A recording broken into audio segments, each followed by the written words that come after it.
අපිත් එක්ක එකතු වෙන ඔබ සියලු දෙනාවත් මත් සාකච්ඡාව සඳහා සාදරයෙන් පිළිගන්නවා.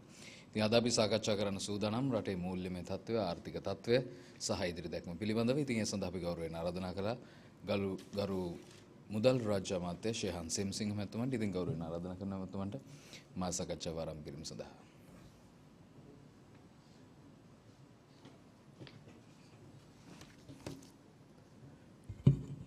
සුබ සන්ධ්‍යාවක් ප්‍රාර්ථනා කරනවා සහ සියලු දෙනා ඉතා ගෞරවයෙන් පිළිගන්නවා. විශේෂයෙන්ම අද කරුණු දෙකක් ගැන ඔබව දැනුවත් කරන්න මම බලාපොරොත්තු වෙනවා. එකක් තමයි අස්වැසුම කොහොමද ඉදිරියට සිදු වෙන්නේ, දැනට ලබාගෙන තියෙන ප්‍රගතිය. අපිට දෙවනි වර අයදුම් පත්‍ර කැඳෙව්වහම මාර්තු මාසේ 22 වෙනිදා අපි අයදුම් පත්‍ර කැඳවීම නතර කරා.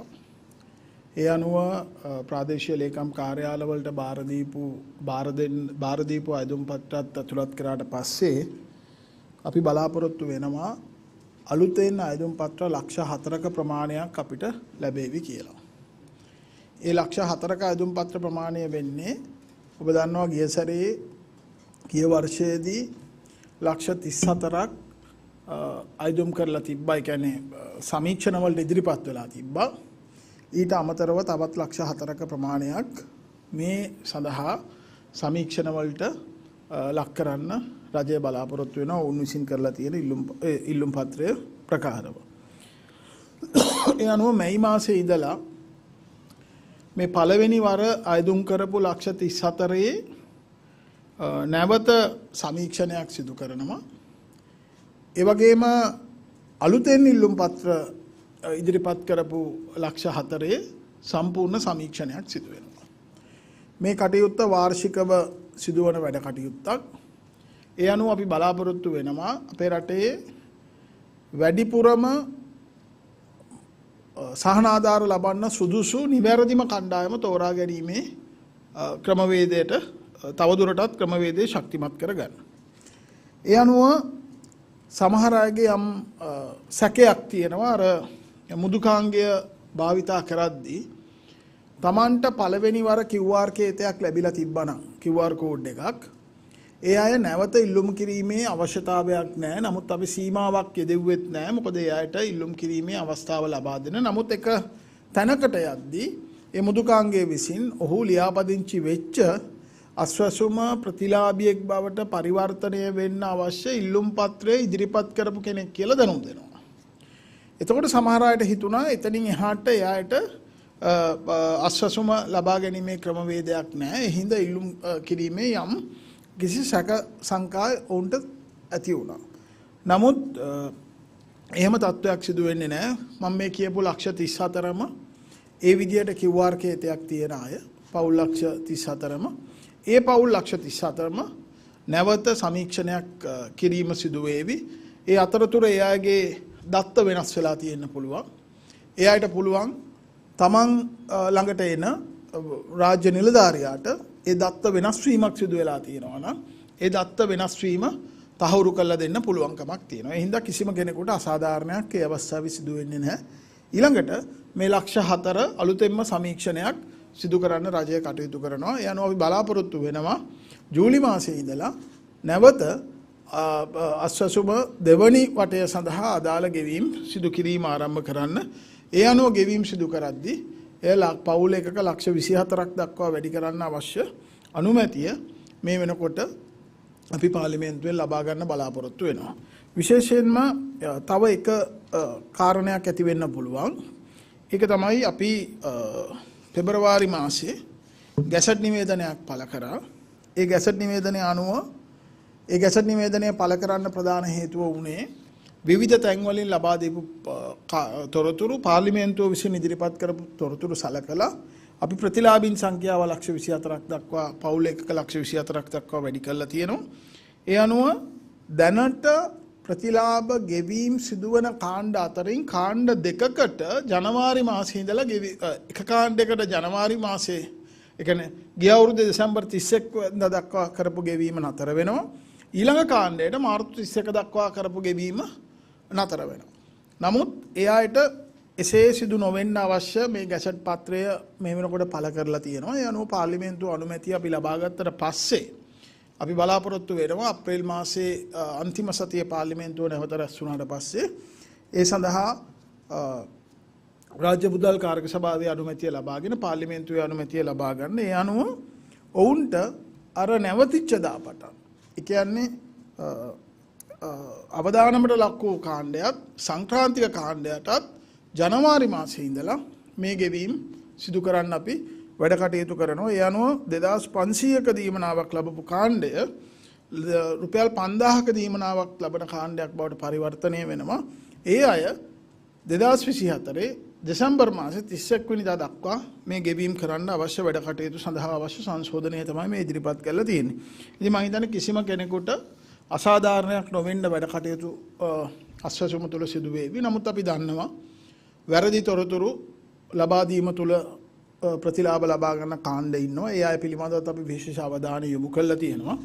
ඒ වගේම ඊටාම වැදගත් ක්‍රියාවලියක් අපි දෙවන වර මේ අස්වැසුම ප්‍රතිලාභීන් ලක්ෂ 24ක් තෝරාගත්තට පස්සේ අපි බලාපොරොත්තු වෙනවා මේ අය සම්බන්ධයෙන් පසු විපරමක් කරලා බලන්න, විශේෂයෙන්ම පළවෙනි අවුරුද්ද තුල ගෙවීම් සිදු කරපු එහෙම නැත්නම් ප්‍රතිලාභ ලැබපු අය සම්බන්ධයෙන් සමීක්ෂණයක් කරන්න, පසු විපරම් සමීක්ෂණයක් කරන්න මොන වගේ වැඩ කටයුත්තකට මේ අය මේ මුදල් භාවිතා කරාද, ඒ වගේම ඒ අය තමන් ඉදිරියේදී සවි බල ගැනීම වැඩසටහනට කොතෙක් දුරට දායක වෙන්න කටයුතු කරලා තියෙනවද, මොකද්ද ඔවුන්ගේ ලැබපු ප්‍රතිලාභය, මොකද මේ සියල්ල අපි කරන්නේ රටේ බදු ගෙවන ජනතාවගේ මුදල් වලින්.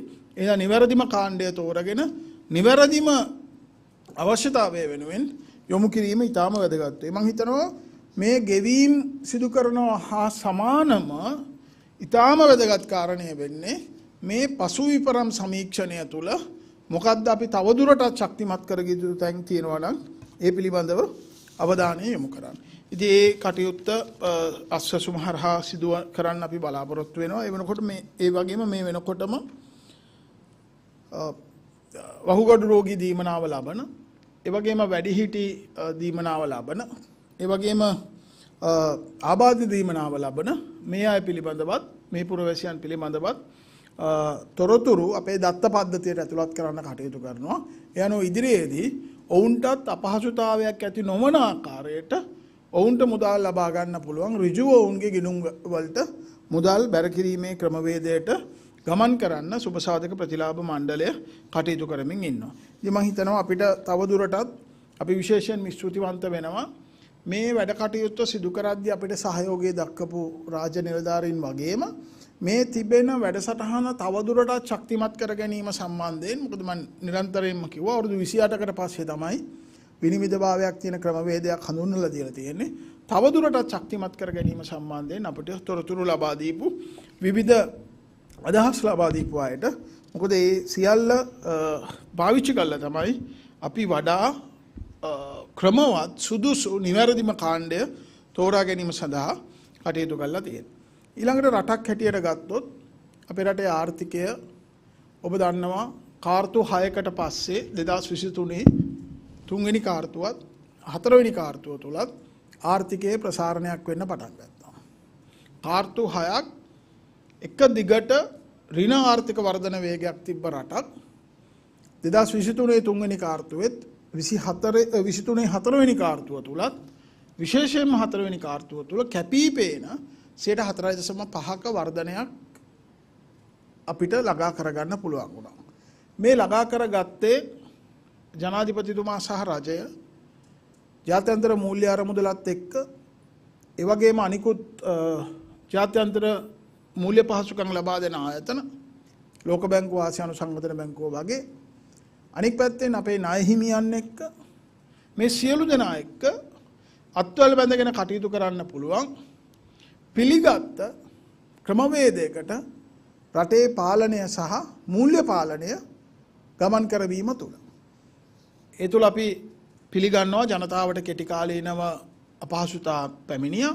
නමුත් ඒ අපහසුතා අපි කිව්වා වගේම අද ක්‍රමානුකූලව අඩු වෙමින් පවතිනවා. විශේෂයෙන්ම අද රටේ උද්දමනය මේ ආර්ථිකයේ අර්බුදයකට හසු වෙච්ච බොහෝ රටවල් වලට ළඟා කරගන්න බැරි වෙච්ච ඉලක්ක මාස 18ක කාල පරිච්ඡේදයක් තුල ජනාධිපතිතුමාගේ නායකත්වය තුල ඒ වගේම පාර්ලිමේන්තුව ලබා දීපු සහයෝගය සහ විශේෂයෙන්ම රටේ ජනතාව ලබා දීපු සහයෝගය තුල අපිට පරිවර්තනය කරගන්න පුළුවන් වුණා ප්‍රතිඵල බවට. එහිද තමයි ගිය මාසේ උද්දමනය 0.9ක ප්‍රමාණයක් දක්වා අඩු වෙලා තියෙන්නේ. මහ බැංකුව සහ මුදල් අමාත්‍යවරයා අතර මේ 5%ක උද්දමනයක වේගයක් පවත්වා ගැනීමට අපි එකඟතාවය පළ කරත් අද වෙනකොට රටේ ආර්ථිකය ප්‍රසාරණය වීම තුළ සහ ඒ ප්‍රතිලාභ පල්ලෙහ මට්ටමට ගලා යාම තුළ යම් ප්‍රගතියක් සැලකිය යුතු ප්‍රගතියක් අපි අරගෙන තියෙනවා. අපි බලාපොරොත්තු වෙනවා තවදුරටත් රුපියල ශක්තිමත් වීම තුළ එහි වාසිය පාරිභෝගිකයාට ගමන් කරන්න අවශ්‍ය පසුබිම රටේ නිර්මාණය වෙයි කියලා. අද මිල ගණන් ස්ථාවර වීම ආරම්භ වෙලා තියෙනවා. මිල ගණන් එක දවසින් ස්ථාවර වෙන්නේ නැහැ. ඒක යම්කිසි කාල පරිච්ඡේදයක් තුළ ක්‍රමානුකූලව සිදුවන වැඩ කටයුත්තක්. ඒකට අවශ්‍ය ආර්ථික පසුබිම සහ ආර්ථික කළමනාකරණය අපි රට තුළ නිර්මාණය කරලා තියෙනවා. බොහෝ අය යම් කාරණා හුවා දක්වමින් විවේචනයක් එල්ල කරාට ඒ විවේචනය සාධාරණ නොවන විවේචනයක් කියන එක අද රටේ ජනතාවට ඔප්පු වෙලා තියෙනවා. ඒ වගේම රනිල් වික්‍රමසිංහ ජනාධිපතිතුමා ලබා දෙන නායකත්වය අපි විශ්වාස කරනවා මේ ආර්ථික අර්බුදය කළමනාකරණය කරන්න ලබා දීපු දක්ෂතම සහ හොඳම නායකත්වයේ හැටියට ඔප්පු වෙලා තියෙනවා. ඒ වගේම ඉදිරියට ඒ නායකත්වය අපිට රටක් හැටියට අවශ්‍ය වෙනවා. ඒකට හේතුව බොහෝ අයට හිතෙනවා දැන් රට සාමාන්‍ය තත්ත්වයට ඇවිල්ලා තියෙනවා. දැන් රට ස්ථාවර වෙලා තියෙනවා. ඒ හින්දා ඕන කෙනෙකුට මේක පාලනය කරගෙන යන්න පුළුවන් කියනවා. හැබැයි එහෙම තත්ත්වයක් තාම නැහැ. ඊටාම හොඳ කළමනාකරණයක් තුළ ඍජු තීන්දුව ගැනීම තුළ නිවැරදිව මේ ආර්ථික කළමනාකරණය වටහා ගැනීම තුළත් ජාත්‍යන්තරයේ විසින් ලබා දෙන සහයෝගය තුළත් පමණයි අපිට මේ ඇති කරගත්ත ස්ථාවරත්වය ක්‍රමානුකූල වර්ධනයක් කරා අරගෙන යන්න පුළුවන් වෙන්නේ. ඒක අපේ ඉලක්කයේ 2%ක වර්ධන වේගයක් වුණාට 2024 අවුරුද්ද අපිට දැඩි විශ්වාසයක් තියෙනවා. අපිට 2024 අවුරුද්දේ 2% ඉක්ම වූ ආර්ථික වර්ධන වේගයකට යන්න පුළුවන් වෙයි කියලා. අද බඩු මිල ක්‍රමානුකූලව අඩු වෙනවා. විශේෂයෙන්ම රුපියල ශක්තිමත් වීම ඇමරිකානු ඩොලරයට සාපේක්ෂව විශාල පිටුවහලක් බවට පත් වුණා. උද්දමනයේ 0.9ක ප්‍රමාණය දක්වා අඩු වෙන්න එය විශාල පිටුවහලක් බවට පත් වුණා. තමුන්නාන්සලා දන්නවා 2022න් පස්සේ විශේෂයෙන්ම 2022 මැද භාගයේ නිල වශයෙන් මේ විනිමය අනුපාතය ප්‍රකාශ නොකළත් ප්‍රකාශ කරලා තිබ්බත් කළු කඩේ තමයි වැඩිම ඉල්ලුම තිබ්බේ. රුපියල් 420 ඉක්ම වූ මිලකට විනිමය අනුපාතය නිල නොවන විනිමය අනුපාතය ගමන් කරා. ඒ තුළ දැඩි මිල අස්ථාවරභාවයක් ඇති වුණා. ඒකේ දැඩි පීඩනයක් ජනතාවට දැනුණා. හැබැයි අද ක්‍රමානුකූලව ඒ පීඩනය අඩු වෙමින් පවතිනවා. විශේෂයෙන්ම අපි යෝජනා කරා වෙළඳ අමාත්‍යාංශයටත් අමාත්‍යතුමාටත් මේ මිල ගණන් ඒක ඩොලරයේ විනිමය අනුපාතයේ ශක්තිමත් වීම තුළ ආර්ථිකයට ලැබෙන වාසිය කොතෙක් දුරට බලාපොරොත්තු වෙන වේගකින් පාරිභෝගිකයා බිම්මට්ටමේ පාරිභෝගිකයා වෙත ගමන් කරනවද කියන එක සොයා බැලීම වැදගත් වෙනවා. හැබැයි අපි බලාපොරොත්තු වෙච්ච වේගෙන් එක ගමන් කරේ නැහැ. යනෝ ජනතාව වැසිවිලි නැගුවා. විනිමය අනුපාතයේ ශක්තිමත් වුණත් උද්දමනය 70 ඉඳලා 105ක මට්ටමක් දක්වා අඩු වුණත් ඒ නිසි ලාභය එහෙම නැත්නම් මිල අඩුවීමේ වාසිය ජනතාවට ගමන් කරන්නේ නැහැ කියලා. ඒ අනුව වෙළඳ අමාත්‍යතුමා මේ වෙනකොටම පියවර අරගෙන තිනවා. ලබන සතියේ ඉඳලා ඔවුන් තොග මිල ගණන් ඒ කියන්නේ රේගු වරායට බාණ්ඩ ගෙනීමට ඊළඟට බදු ප්‍රමාණය ඒ සාධාරණ ලාභය ඒ අනිකුත් වේදම් සියල්ල අඩංගු තොග මිල ගණන් සතිපතා දැනුම් දෙන්න වෙළඳ අමාත්‍යාංශය ලබන සතියේ ඉඳලා ආරම්භ කරා. එතකොට තොග මිල ගණන් දැනුම් දුන්නාම එතනින් එහාට සිල්ලර මිල ගණන් පිළිබඳව ජනතාවට අවබෝධයක් ලබා ගන්න පුළුවන් වෙනවා. ඒ අනුව මිල තවදුරටත් ස්ථාවර වෙලා සාධාරණ මිල ගණන් තුල ආර්ථිකයේ ඇතිවන ප්‍රසාරණය විනිමය අනුපාතයේ ඇතිවන ශක්තිමත් වීම ඍජුවම පාරිභෝගිකයාට ගමන් කිරීම ආරම්භ කරයි. මෙතෙන්ට ආපු ගමන ඊටාම කටුක ගමනක්. අද මැතිවරණයක් ඉලක්ක කරගෙන දේශපාලන වේදිකාවේ මත ප්‍රකාශ කරාට මේ කිසිම කෙනෙක් මේ කටුක අත්දැකීම තුළ 2022 තිබ්බ වගකීමක් බාර අරගන්න කැමැත්ත ප්‍රකාශ කරේ නැහැ. ඔවුන් අදටත් කරන්නේ විවේචනයක් පමණයි. මං ඊටාම වගකීමෙන් කියන්නේ මම රජය නියෝජනය කරන මන්ත්‍රීවරයෙක් අමාත්‍යවරයෙක් හින්දා නෙවෙයි. පාර්ලිමේන්තුව තුලත් ඉන් පිටතත් නැවත මේ රට අර්බුදකාරී තැනකට නොයන්න පුළුවන් අදහසක් ප්‍රකාශ කිරීමට විපක්ෂයට බැරි වෙලා තියෙනවා. අපි කනගාටු වෙනවා මේ පිළිබඳව. ඊටාම සිල්ලර වශයෙන් මේ අර්බුදය අරගෙන මේ අර්බුදයේ දිග පළල පිළිබඳ අනවබෝධයෙන් ඔවුන් හිතනවා මෙතෙන් පටන් ඉදිරියට ගමන් කරද්දී මේ මෙතෙක් අපි සිදු කරපු අසීරු ප්‍රතිසංස්කරණ සියල්ල ආපස්සට හරවලා ජනතාව අහන්න කැමති අහන්න බලාපොරොත්තු වෙන අදහස් පමණක් ප්‍රකාශයට පත් කරලා දේශපාලන වශයෙන් වාසියක් ගන්න පුළුවන් වෙයි කියලා. එය ඊටාම බරපතල අවදානමකට මේ රට නැවත ඇද දැමීමක්. එහෙනම් මේ පිළිබඳ කළමනාකරණයේ අවබෝධයක් තියෙන්න ඕනේ. හැකියාවක් දක්ෂතාවයක් තියෙන්න ඕනේ. ඒ කළමනාකරණය කොතෙක් දුරට සීරුවෙන් කරන්න පුළුවන්ද කියන කාරණය පිළිබඳ අවධානයෙන් ඉන්න ඕනේ. එහෙනම් විපක්ෂයේ හැටියට වුන් ඉන්නේ ඒකයි. ඔවුන්ට වගකීම බාර ගන්න පුළුවන් වෙච්ච වෙලේ අවස්ථාව තිබ්බ වෙලේ ඒ වගකීමට ඔවුන් උරදුන්නේ නැත්තේ දේශපාලනික වශයෙන් ඔවුන්ට අනාගතයේදී ඇති වෙන්න පුළුවන් වාසිය සහ වාසිය ගැන බලලා මිසක් අද මේ ජනතාව පිළිබඳව කිඹුල් කඳුළු හෙළුවට ජනතාවගේ දුක් ගැහැට වලට පිළිතුරු ලබා දෙන්න විතර නෙවෙයි. ඔවුන්ට ඒක කරන්න බෑ. පැහැදිලිවම බෑ. කතාව රසවත් අහන්න පුළුවන් ආකාරයට කියනවා. හැබැයි ඒ කියන එකක්වත් කරන්න පුළුවන් දේවල් නෙමෙයි. අපි ණය ප්‍රතිහෝගතකරණය සම්බන්ධයෙන් රටක් හැටියට මේ ජාත්‍යන්තර මූල්‍ය අරමුදලේ වැඩසටහන ඒක සමග ඒකාබද්ධව අද ප්‍රගතියක් ලැබලා තියෙනවා. අපි ඉතා සාර්ථකව අපේ දෙවෙනි සමාලෝචනය ජාත්‍යන්තර මූල්‍ය අරමුදලත් සමග මීට සති දෙකකට කලින් අවසන් කරා. ඒ අවසන් කරලා කාර්ය මණ්ඩල මට්ටමේ මාණ්ඩලික මට්ටමේ එකඟතාවයකට ඇවිල්ලා තියෙනවා. මේ එකඟතාවය අපිට ජූනි මාසෙ විතර වෙද්දී තුන්වෙනි වාරිකය ලබා ගැනීම සඳහා අතිශයින් පිටුවහලක් බවට පත් වෙනවා. හැබැයි අතරතුර අපිත් තවදුරටත් සම්පූර්ණ කළ යුතු කාරණා තියෙනවා. අපි ද්විපාර්ශ්වික වශයෙන් අපේ ණය හිමියන් සමග මේ වෙනකොට ඇති කරගත් එකඟතා අවබෝධතා ගිවිසුම් බවට පරිවර්තනය කරන්න අවශ්‍ය වැඩ කටයුතු සිදු කරමින් පවතිනවා. ඒ වගේම පසුගියදා අගමැතිතුමා චීනයේ සංචාරය කරා. විශේෂයෙන්ම මේ ණය ප්‍රතිව්‍යුහගතකරණය සිදු කිරීමේදී ජපානය, ප්‍රංශය, ඉන්දියාව සමසභාපතිත්වයේ දරන නිල ණය හිමියන්ගේ කමිටුව වගේම නිල ණය හිමියන්ගේ කමිටුවට නිල වශයෙන් ඇතුළත් නොවෙත්ත චීනය අපේ වැදගත් ණය හිමියෙක් වුණා.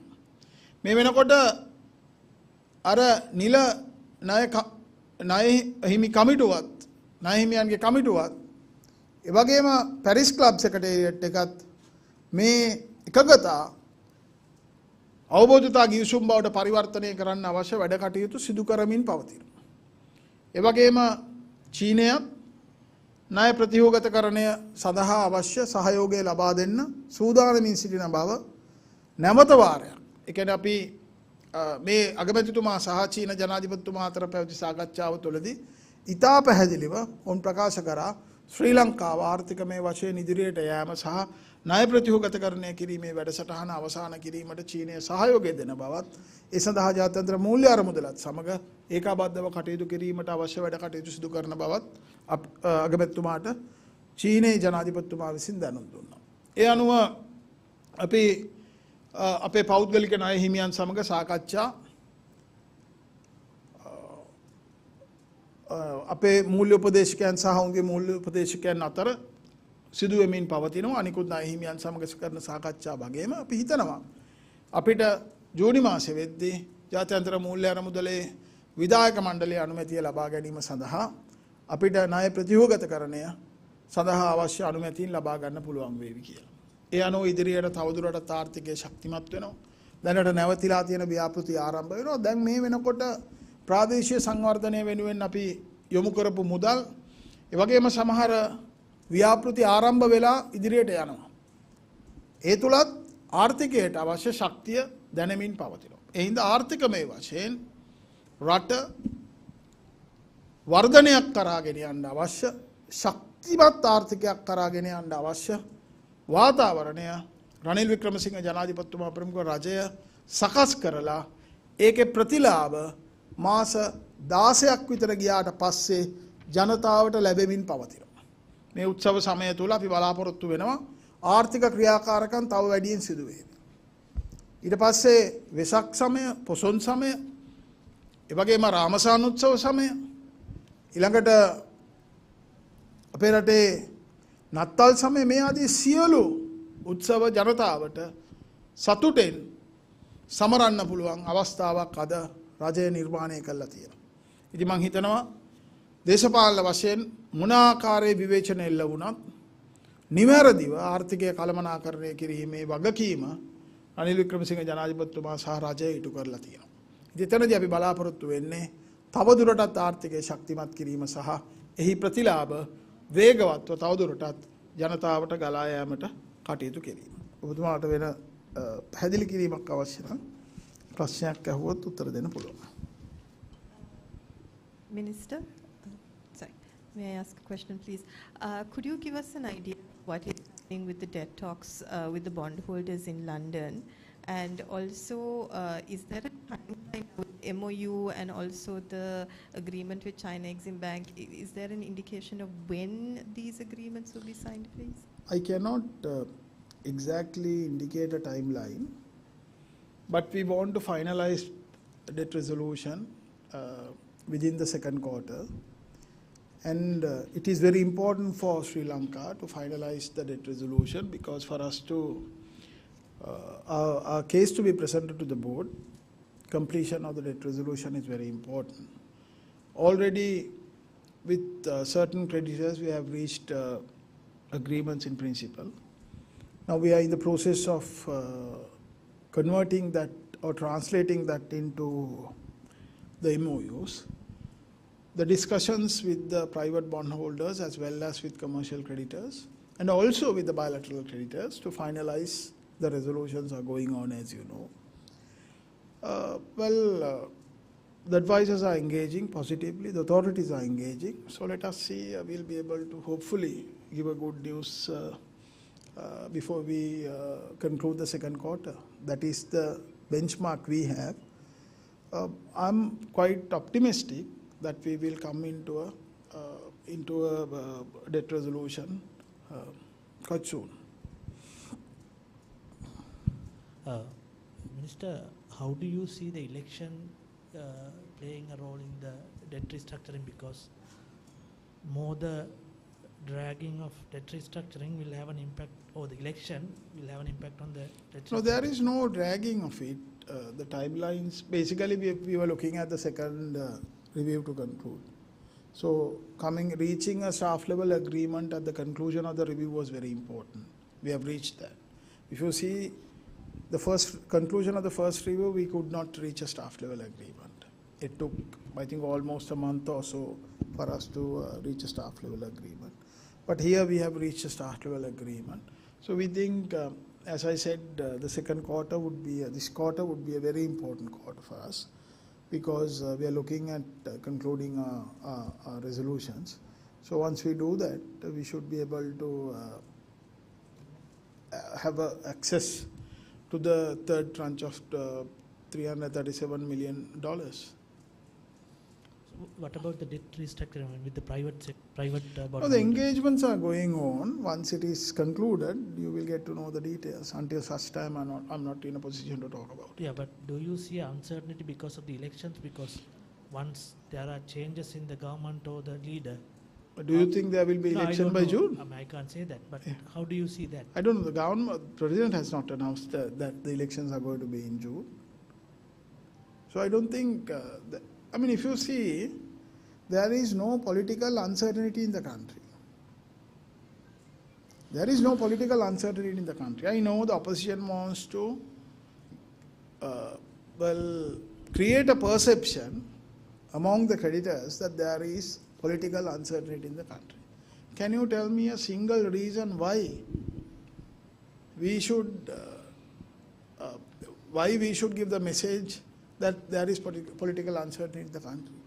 2022, yes, but starting from 2022, mid 2022 to now, can you tell me a single instance where there was political uncertainty?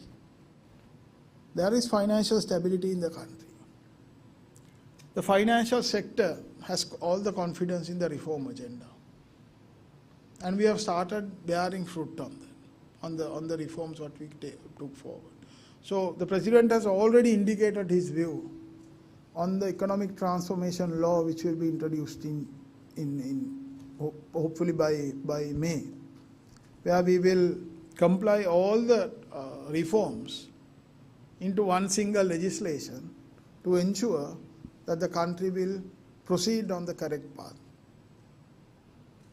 So there is absolutely no political uncertainty in the country. So would the financial stability, in your view, would the financial stability ensure electoral stability? It is very important to ensure financial stability, because if you see, we want the interest rates to further fall down.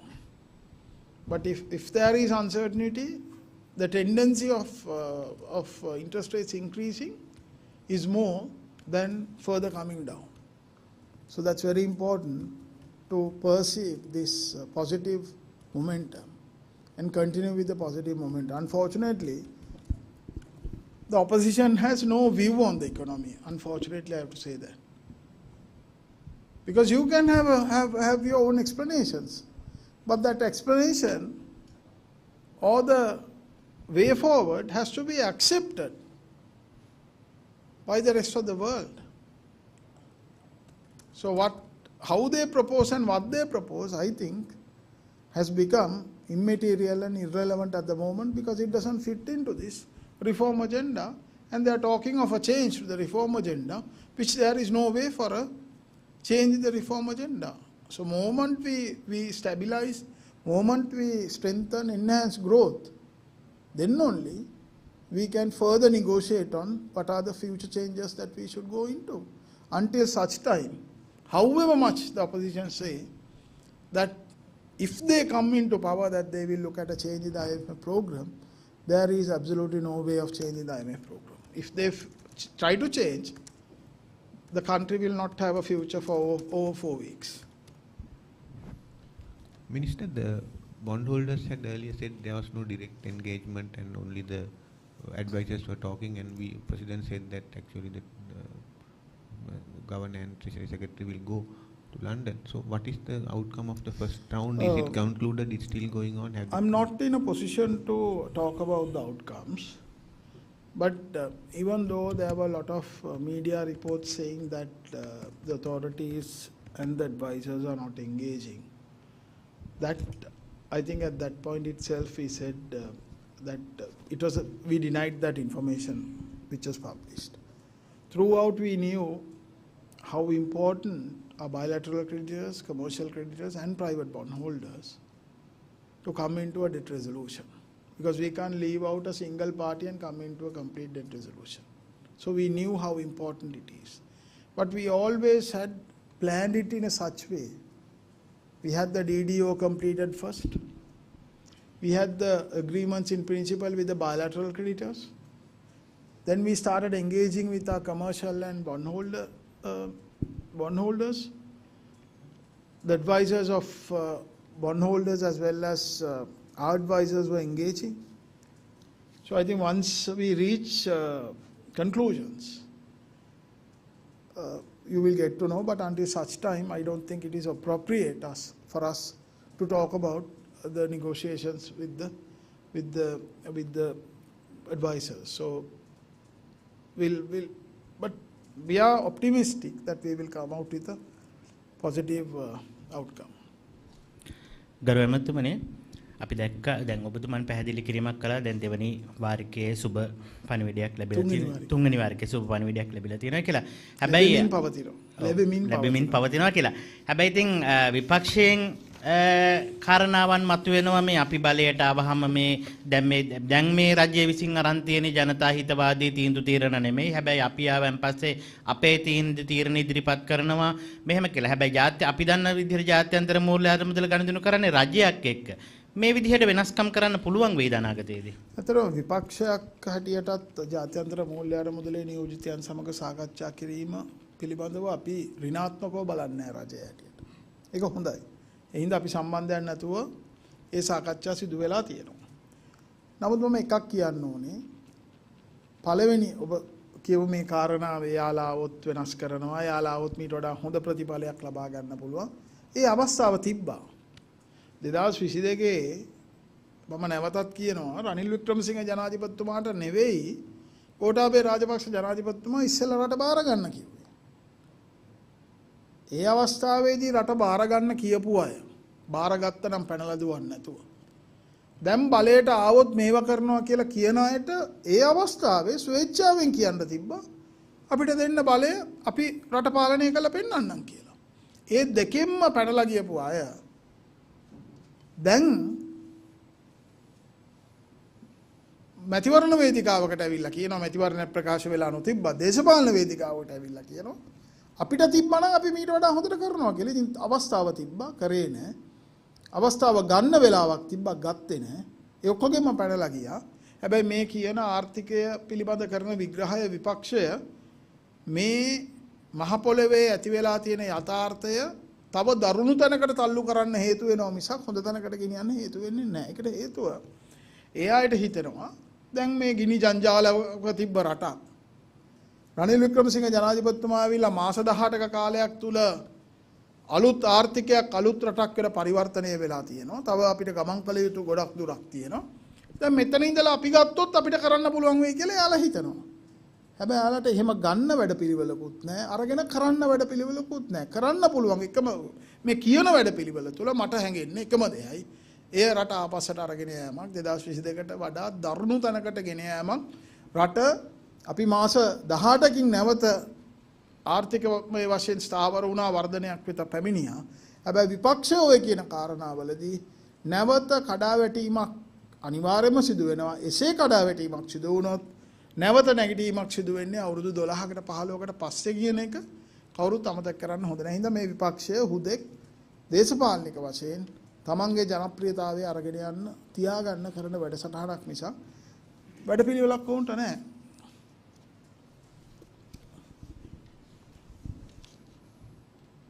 Promiscuity.